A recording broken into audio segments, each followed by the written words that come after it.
Hey guys, so for my second game journal, I'm going to be talking to you about the game called Beat Saber. For the purposes of this video, I'm not going to be using any mods or any other community created content. I'm just going to be using everything that's vanilla, that's developer created, and that's directly in the game without, third parties or anything like that. So without further ado, let's get started. So now to tell you what Beat Saber actually is, if you've never seen this game, heard of it, or played it directly. Basically, Beat Saber is a game where you choose a song of your choosing, be it between what's already in the game that came with it, or whatever DLC content the developers have added, or in some cases, you can also add some mods that lets you get a little bit more community created songs in there, maybe some more popular songs that developers haven't added or had time to work on. So after you do that, you get to choose a difficulty ranging from easy all the way to expert, and there are some other variations of settings that you could make the song harder, easier for you, depending on what you choose, that affecting your score along the way.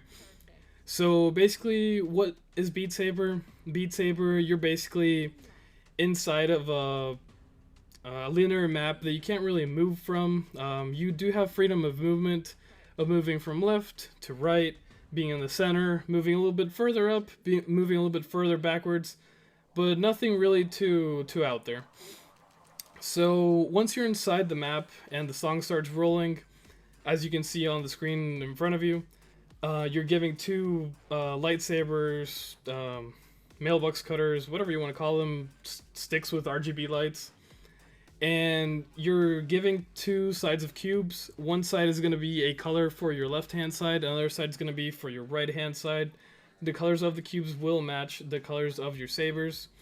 And if you see a cube coming towards you, that's a red one with an arrow pointing in the direction of going down, you have to swing your sword going down, and the harder you swing, the more points you get. And the scoring system of this game works as the cubes give you a direction in which they want you to hit, and there are some cubes that are unidirectional. You can choose whatever you want. Just try to hit it as hard as you can. And you basically are supposed to hit the cube in that direction, and you're supposed to hit it with as much force as you can. The more force and the more correct the angle that you do, so the more centered the cut is, so without slicing it to the sides or so, you get more points. The game tells you whenever you hit a cube, it'll tell you below the screen plus 100, plus 50, plus, whatever, depending on how hard you hit it, how well you really understood the concept of it, and how well you did it. And within Beat Saber, there's some really cool game elements that really set it aside from other games that are music related, that you have to follow the rhythm and hit a couple things here or there, varying on the game, to get a higher score. These game elements that really set Beat Saber aside from its competition, aside from the cubes, which we've talked about prior, are the game walls that appear at certain points of the songs. These walls are giant red walls that make you physically move left, right, or ducking down, depending on the wall. Sometimes they could come in really fast, depending on increased difficulty or certain songs that they just chose to put that in. And it just makes the player have to be more aware of their surroundings, because those walls make you move, but they also can be penetrated with the saber. You sometimes have to check if there are any cubes inside of it, or if there are some bombs inside of them, which will make you lose points.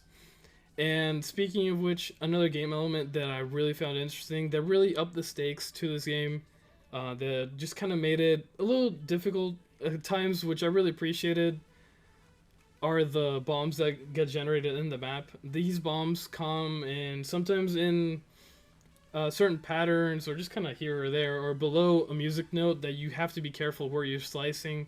They really make you think twice before slicing, and they just make the player feel having to concentrate more, having to be more aware of what's actually going on, and knowing the saber a little bit better. Whenever you hit this bomb, it ducks a huge percentage of your score, and it makes you feel immediate regret that you did something wrong, that you really have to be on top of it to get a better score. I feel like the developers were really trying to make something to really set them aside from every other music game, and they really did an excellent job with the walls and the bombs. Because usually in a music game where you're trying to hit a note at a certain spot, all you have to do is wait for that note, hit it, and so on and so forth. There's nothing really to dodge, nothing really you have to really pay attention to aside from being really concentrated and just following the rhythm of the game. So with Beat Saber, with the addition of these walls and these bombs, they just added a lot more risk to the song aside from just missing the cubes or slicing the wrong direction. They added something that really makes the player feel immediate regret, like they did something wrong, because it'll duck a huge amount of points if you stay inside of the wall, or if you hit a bomb, it'll really duck the points, and it'll really, really, really just make you feel immediate regret, make you feel like you have to concentrate more, and make you feel like you really have to be more in the game instead of just mindlessly just swinging the swords around in whatever direction you're feeling. So I really feel like this is a something that they did an excellent job on. With everything in the game and all these game elements that are coming together in such a fantastic way, it was really tough to think of something that could make the game even better, even more difficult and rewarding for the player.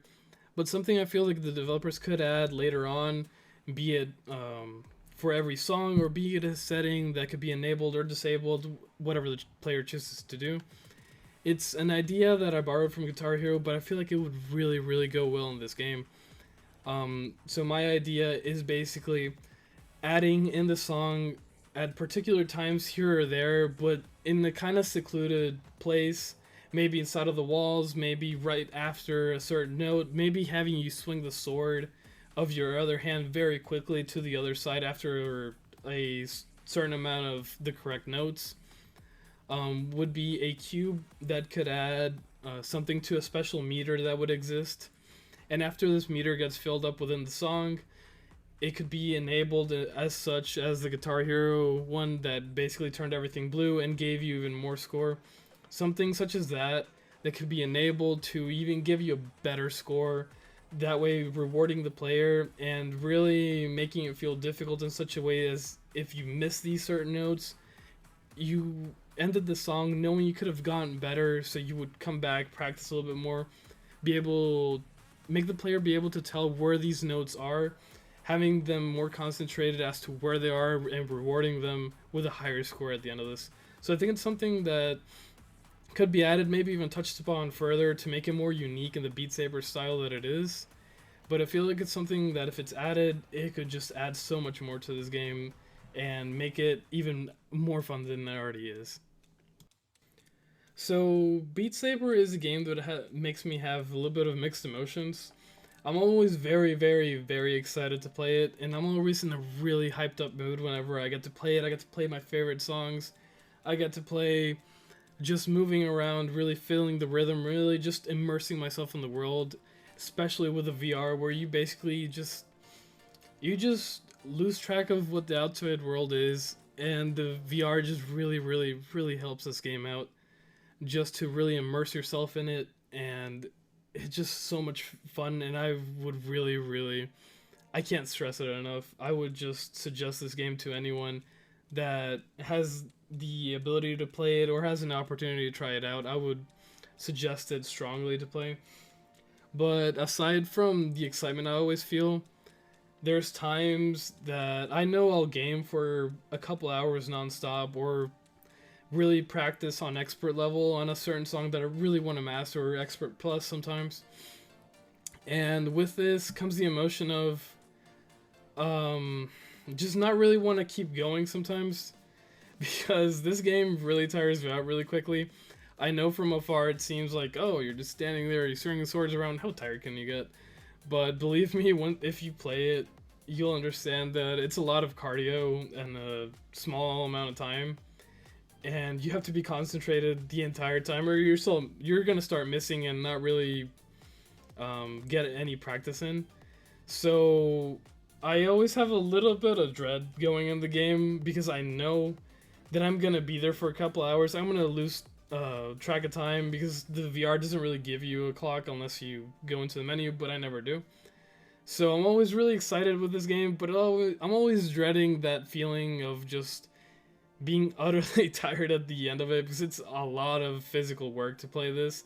But it's really, really rewarding once you get the hang of everything, and once you really start getting into the practice, getting into the rhythm of just being that active, that for those prolonged periods of time. But it's a really great game, and I encourage you to play it if you ever get a chance to.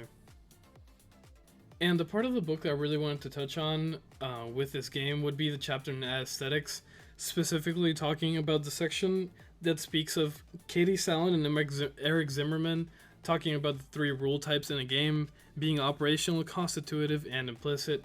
I really feel like it makes you really think about more of this game, and it makes you really just be more aware of what is going on in this game instead of just standing there and hitting the blocks.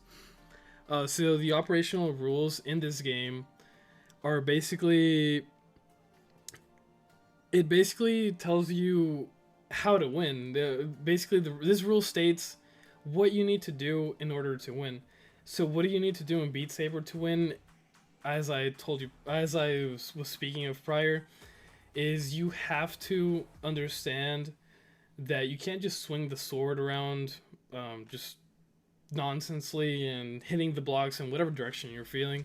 There are rules in place that make you have to hit the blocks in a certain direction, and you get to have an even bigger victory against the leaderboard that's in place in this game if you hit the direction of that cube as hard as you can and as centered as you can, as well as avoiding the game elements I was talking about, being the bombs and the walls, and really just concentrating on the game even more. If you're aware of these rules and you really understand them, you'll get such a rewarding victory at the end, and you'll be able to just flex this to all your friends if you're really feeling like it with such a high score. And the constitutive rule in this game is something that I know in some games you really have to wonder, okay, if I shoot this shot, I have to calculate the angle, and if it's going to hit something, will it penetrate it at this many meters, etc., etc. Well, in this game, the developers just basically put it in front of your eyes, so you're always aware of how well you're doing and how much more you can improve. On your left-hand side, there's going to be a combo counter, which will count the amount of cubes you're hitting without missing or screwing up on the slash direction. And below that is going to be a score, which is basically the score that you have at this very precise moment. On the right hand side, there's going to be a combo counter, which basically gets increased by the amount of cubes you're not missing. It'll increase to up to times 8, which is basically, it's going to times 8 what you hit, and it's going to all just tie in together into a simple math equation that calculates your score, and that determines if you're going to be higher in the leaderboards than someone who's in first place, second, or whoever you're playing against or wanting to beat.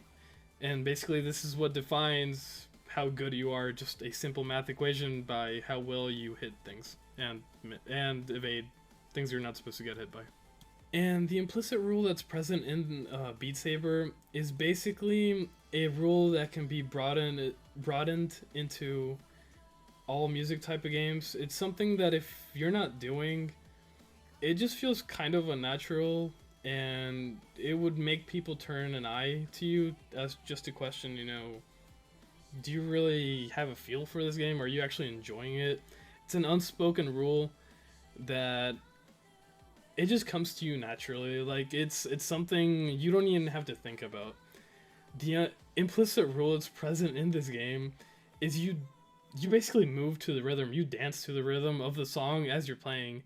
You really just get into the rhythm. Sometimes I'll move my sabers into the rhythm of the game, and I'll just really get into it, and I'll just concentrate even further because I'm just so into it. So it's a rule that nobody really tells you, but it's something that it really just helps you get an even better score at the end of the game. Basically, it just helps you concentrate. It helps you hit things better. It helps you really just get into songs more without really having to just think about the painstaking, oh, I have 3 minutes left. No, you're just dancing to it, and the blades just feel much smoother. Everything just feels smoother if you're really into the song and really moving to that. And with that, I wanted to end this video. Thank you so much for watching, and once again, if you ever get a chance to try out Beat Saber, be it by a friend, you bought a VR, you found it at a convention after COVID, of course, or anything in that regard, I encourage you to play it. It's really, really fun, and you'll thank me later. So thank you so much for watching.